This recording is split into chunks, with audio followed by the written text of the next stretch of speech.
Alright, so it's May here in Australia and I'm going to harvest my kalamata olives. Haven't got many, should have a couple of kilos at least, but yeah, from the tree. Literally I'm going to pull them off one by one, and then when I'm done I'll show you how to preserve them. It is a bit of a labour of love, but you know what? It's worth it. No one's ever said to me they didn't like my olives if they like eating olives. So step one, let's remove all of these olives. Let's go. And notice they're all black. Okay, well after a couple of hours, I've got a small bucket full, which works to be about 2 kilos. So now will be the time that I'll show you. The next one will be on how to actually get them ready. Okay, what you're going to need now is your olives, another bucket to put them into, a glove, and a sharp knife. Because what we're going to do is we're going to take each olive and we're going to put one score into there, one cut. I mean, you can do 2, and if you've got a pipper, you can take the pips out. But if you don't score them, then you will never get rid of the bitterness.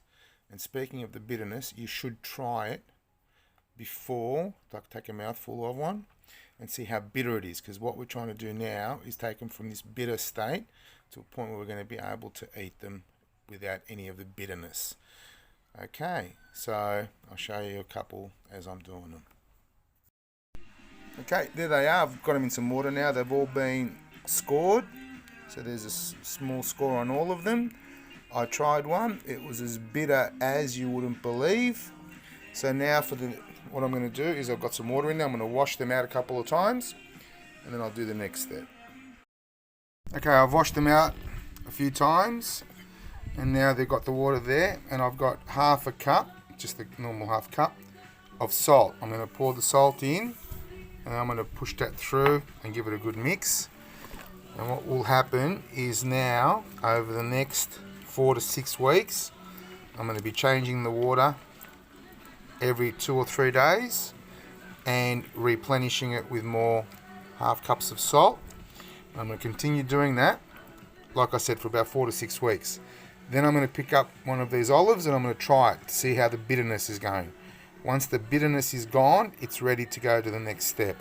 But like I said, this will be every 2 or 3 days. You will change the water and then you will make sure that, and like I've done there, I've just covered it to keep them all underwater and also not let things fall in for, like I said, 3 to 4 weeks before you even think about testing it. So looking, today's Sunday the 8th, so towards the end of the month I will then do a taste test. Okay, so 5 weeks later, there's my olives. I've tasted them, the bitterness is gone.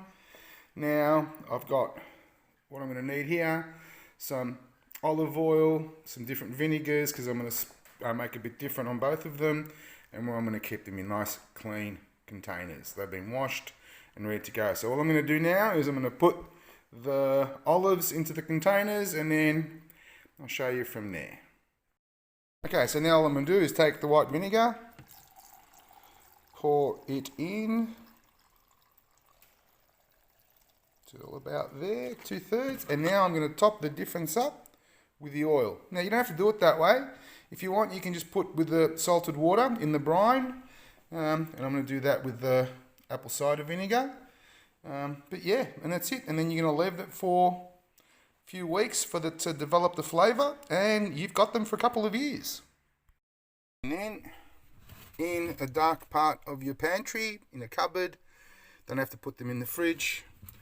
And these 2 are from last year's crop, so we're still working through those ones, and they'll be ready in a few weeks. So good luck, bon appetit, and trust me, they come up beautiful. And if you want, you can put in rosemary or garlic or whatever else. I just like to leave them natural.